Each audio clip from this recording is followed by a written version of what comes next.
Hey everyone, it's Mark Mathia from markmathia.com. Hey, thanks for joining me. I just wanted to talk a few moments about something that's been on my mind. It's fall. And I don't mean it's fall like I fell. I mean it's fall in Nebraska. The season is beginning to change. Now you can't tell a whole lot behind me because the leaves haven't started turning fully, but I'll capture some of those when it does because it's totally gorgeous around here. But two things happen every fall for me. The first is football. Okay, love it. It's here, it's back. Time to watch football. Okay, the second is seasons are changing. Change is in the air. And as a leader, I understand how important it is to be able to address transitions in our career. You know, change is never easy for anyone. And when we transition to a new career or a new opportunity, that's a really big deal. As a matter of fact, most leaders fail at this because we haven't taken the time to consider how best we should transition. So I want to offer you a few coaching questions that I think can help us along our journeys as we're faced with transition, whether it's by choice or by chance, whether we're moving up or we're moving out. Doesn't matter the situation, we can all gain valuable insights about our leadership capabilities and our purpose and passions in life by going through transitions. It's one of the most exciting times a leader could have, and yet we have to be prepared for it. So, what are these coaching questions? I know you're dying to know, right? Well, here goes the first one. No matter where or why you're transitioning, ask yourself this question: what was the greatest lesson that I've learned? How did your leadership grow from where you've just been? Because most leaders end up getting stuck along their journey because they can't transition, they can't lay down the past. They live too much in the past and what was, and it doesn't allow them to grow and thrive and learn to get that groove back.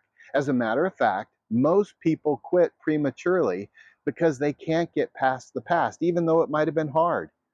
Maybe you were treated unfairly or had a boss you didn't get along with. It doesn't matter what the cause. My encouragement to you is let's lay down the past. Let's make sure that we're mentally ready to go to the next stage of our career. What does that mean? Well, it means a couple of things. We have to tend our platform, both physically, mentally, and spiritually. So when I transition or when people I work with transition, I always say, hey, couple things. Consider getting a physical.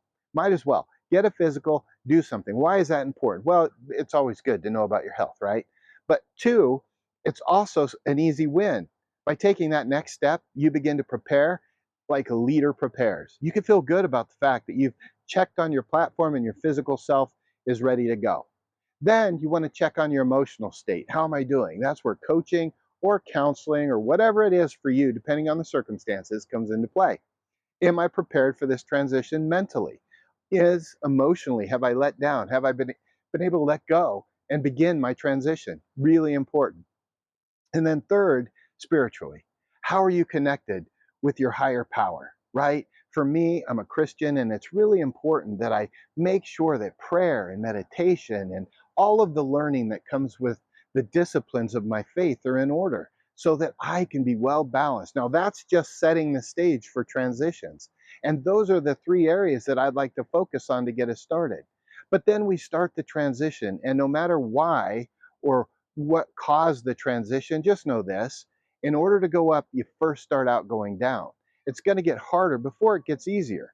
Now, I've told you that so you could wrap your mind around it. Just be aware that it might get a little harder as you journey, but it's that hardness, it's that resistance that you're feeling, no matter what the cause was, that's going to give you the most amount of growth in your leadership life. That's when we need to learn to like fall in love with failure. It's okay. You just go for it. No more fear of failure. From now on, you step forward boldly because you have nothing to lose. And as you begin your transition cycle, it'll really help. Okay, so we've taken care of our platform. We've considered the change of seasons. And now we're ready for the questions, the coaching questions that will make all the difference in the world. Number one, what have you learned? What was your biggest gains? How much did you grow at your last opportunity? Because the truth is this: no matter how you left that last opportunity, disgruntled or happy as a lark, you gained a ton. And what you gained cannot be taken away. It's yours for life. if you take the time to savor the moment and reflect on the lessons and then be filled with gratitude. You're a better leader than you were before you had that experience. And the second question is probably the most important because it frames how we go forward. And it's this. What's the best possible outcome of this transition? So start to ask yourself a bigger question. Instead of, hey, will I survive this change?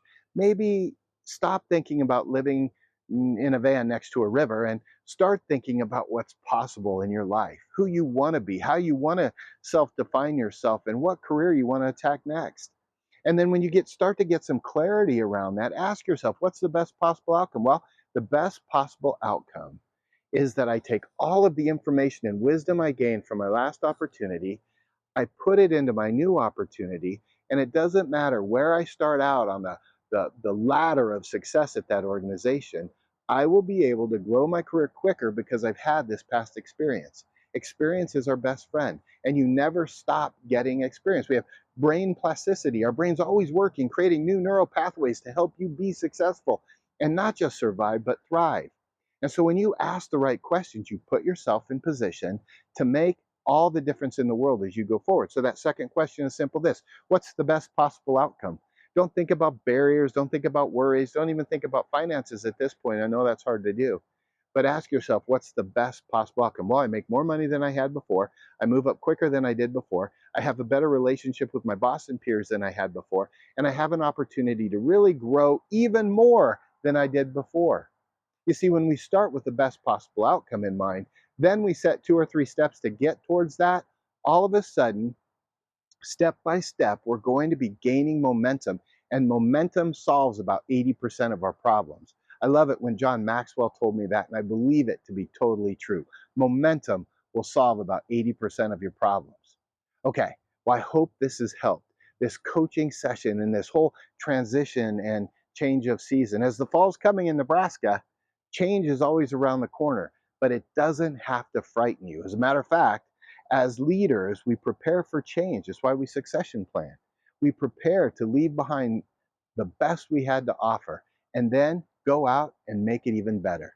So until we talk again, I want you to know this together, we got this. And if you like what you've heard and you want a little more, you could join me weekly on my podcast. It's called Essentially You, and you can find it on iTunes. I look forward to continuing the conversation and look forward to you joining me. All right, until we talk again, thanks, friend. Let's make this week count.